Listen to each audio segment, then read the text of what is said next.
Hello guys, welcome to আজকে help video. লক্ষ্মীর ভান্ডার প্রকল্পে মুখ্যমন্ত্রী মমতা ব্যানার্জির বড় ঘোষণা। লক্ষ্মীর ভান্ডার প্রকল্পে এবার জুলাই মাসে বহু সুবিধাভোগী মহিলার টাকা বন্ধ করতে চলেছেন রাজ্য সরকার। তো কী কারণে মুখ্যমন্ত্রী মমতা ব্যানার্জি এত বড় সিদ্ধান্ত নিলেন এবং কোন কোন মহিলার ব্যাংকের অ্যাকাউন্টে এই লক্ষ্মীর ভান্ডার প্রকল্পের টাকা বন্ধ করতে চলেছেন সে বিষয়ে কি জানিয়েছেন রাজ্য সরকার। এছাড়াও জুলাই মাসের কত তারিখ থেকে লক্ষ্মীর ভান্ডার প্রকল্পের টাকা মহিলাদের ব্যাংকের অ্যাকাউন্টে দেওয়া শুরু করবে সে বিষয়ে কি জানিয়েছেন নবান্ন। এই সমস্ত কিছু জানাবো আমি এই ভিডিওর মাধ্যমে।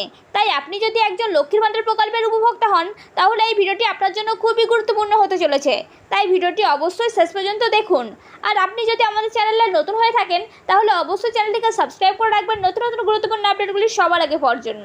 তো জুলাই মাসের টাকা বন্ধ করার ব্যাপারে মুখ্যমন্ত্রী মমতা বন্দ্যোপাধ্যায় কি ঘোষণা করেছেন চলুন বিস্তারিত দেখে নেওয়া যাক। দেখুন, বলা হয়েছে লক্ষ্মীর ভান্ডার প্রকল্পের নতুন ও পুরাতন সমস্ত সুবিধাভোগী মহিলাদের জন্য নবান্নের তরফ থেকে বড় সিদ্ধান্ত।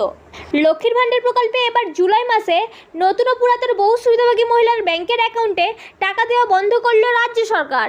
তো লক্ষ্মীর ভান্ডার প্রকল্পের কোন কোন মহিলাদের জুলাই মাস থেকে টাকা দেওয়া বন্ধ করলো এবং কী কারণে তাদের ব্যাংকের অ্যাকাউন্টে আর টাকা ঢুকবে না সে বিষয়ে কি জানানো হয়েছে চলুন বিস্তারিত দেখে নেওয়া যাক। দেখুন, বলা হয়েছে রাজ্যে সর্বপ্রথম মুখ্যমন্ত্রী মমতা বন্দ্যোপাধ্যায় 2021 সালে বিধানসভা নির্বাচনে জয়ী হওয়ার পরই এ রাজ্যে মহিলাদের প্রতি মাসে আর্থিকভাবে সাহায্য করার জন্যই লক্ষ্মীর ভান্ডার প্রকল্প চালু করেছেন।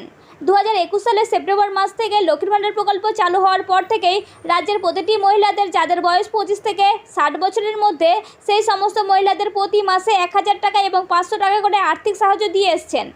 তবে মুখ্যমন্ত্রী মমতা বন্দ্যোপাধ্যায় 2024 সালের লোকসভা নির্বাচন শুরু হওয়ার আগেই রাজ্যের মহিলাদের মন জয় করার জন্য বা এ রাজ্যের মহিলাদের হাত আরও শক্ত করার উদ্দেশ্যে লক্ষ্মীর ভান্ডার প্রকল্পের প্রতিটি সুবিধাভোগী মহিলাদের টাকা বৃদ্ধি করার ঘোষণা করেছিলেন। মুখ্যমন্ত্রী মমতা বন্দ্যোপাধ্যায়ের ঘোষণা অনুযায়ী ইতিমধ্যে লক্ষ্মীর ভান্ডার প্রকল্পে যারা আগে প্রতি মাসে 500 টাকা করে পেতেন সেই সমস্ত মহিলাদের এবার এপ্রিল মাস থেকে প্রতি মাসে 500 টাকার পরিবর্তে 1000 টাকা করে দেওয়া শুরু করেছেন। এবং যে সমস্ত মহিলারা আগে প্রতি মাসে 1000 টাকা করে পেতেন সেই সমস্ত মহিলাদের এই এপ্রিল মাস থেকে 1000 টাকার পরিবর্তে 1200 টাকা করে দেওয়া শুরু করেছেন। তবে ইতিমধ্যে নবান্নের তরফ থেকে লক্ষ্মীর ভান্ডার প্রকল্পে বড় পদক্ষেপ নিতে চলেছেন রাজ্য সরকার। লক্ষ্মীর ভান্ডার প্রকল্পে এবার বহু সুবিধাভোগী মহিলাদের জুলাই মাস থেকে ব্যাংকের অ্যাকাউন্টে টাকা দেওয়া বন্ধ করতে চলেছে রাজ্য সরকার। তো কোন মহিলাদের টাকা দেওয়া বন্ধ করতে চলেছে দেখুন, বলা হয়েছে লক্ষ্মীর ভান্ডার প্রকল্পে যে সমস্ত সুবিধাভোগী মহিলাদের ব্যাংকের অ্যাকাউন্টের সমস্যা রয়েছে সেই সমস্ত মহিলাদের জুলাই মাস থেকে ব্যাংকের অ্যাকাউন্টে টাকা দেওয়া বন্ধ করতে চলেছে।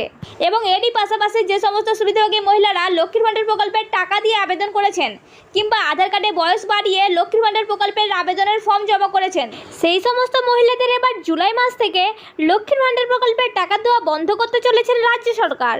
অর্থাৎ আপনারা বুঝতেই পারছেন যে সমস্ত মহিলাদের ব্যাংকের অ্যাকাউন্টের সমস্যা দেখা দিয়েছে সেই সমস্ত মহিলাদেরকে কিন্তু এই জুলাই মাসে টাকা দেওয়া হবে না। তাদের পুনরায় লক্ষ্মীর ভান্ডার প্রকল্পের টাকা পেতে হলে তাদের ব্যাংকের অ্যাকাউন্টের সমস্যাটিকে সমাধান করতে হবে। তারপর থেকেই কিন্তু তারা আবার লক্ষ্মীর ভান্ডার প্রকল্পের টাকা পেতে শুরু করবেন।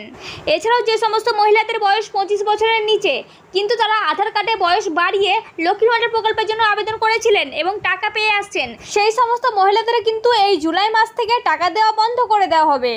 যেহেতু লক্ষ্মীর ভান্ডার প্রকল্পের টাকা বৃদ্ধি করা হয়েছে তাই মুখ্যমন্ত্রী মমতা বন্দ্যোপাধ্যায় এই লক্ষ্মীর ভান্ডার প্রকল্পের বিষয়ে আরও বেশি কড়া পদক্ষেপ নিচ্ছেন। তো চলুন এবার দেখে নেওয়া যাক যে জুলাই মাসের কত তারিখ থেকে লক্ষ্মীর ভান্ডার প্রকল্পের টাকা দেওয়া হবে সে বিষয়ে কি জানানো হয়েছে। দেখুন, বলা হয়েছে প্রতি মাসের মতনই এই জুলাই মাসের প্রথম সপ্তাহে নতুন ও পুরাতন সমস্ত সুবিধাভোগী মহিলাদের ব্যাংকের অ্যাকাউন্টে টাকা দেওয়া হবে। তো এই ছিল আজকের আপডেট। যদি ভিডিওটি দেখে উপকৃত হন তাহলে অবশ্যই একটি লাইক করবেন আর ভিডিওটি আপনার ফ্রেন্ড ও আত্মীয়দের মধ্যে শেয়ার করে দেবেন যাতে তাদেরও উপকার হয়। আর আপনি যদি আমাদের চ্যানেলে নতুন হয়ে থাকেন তাহলে অবশ্যই চ্যানেলটিকে সাবস্ক্রাইব করে রাখবেন নতুন নতুন গুরুত্বপূর্ণ আপডেটগুলি সবার আগে পাওয়ার জন্য। তো দেখা হচ্ছে নেক্সট কোনো ভিডিওতে। ততক্ষণ ভালো থাকুন, সুস্থ থাকুন, ধন্যবাদ।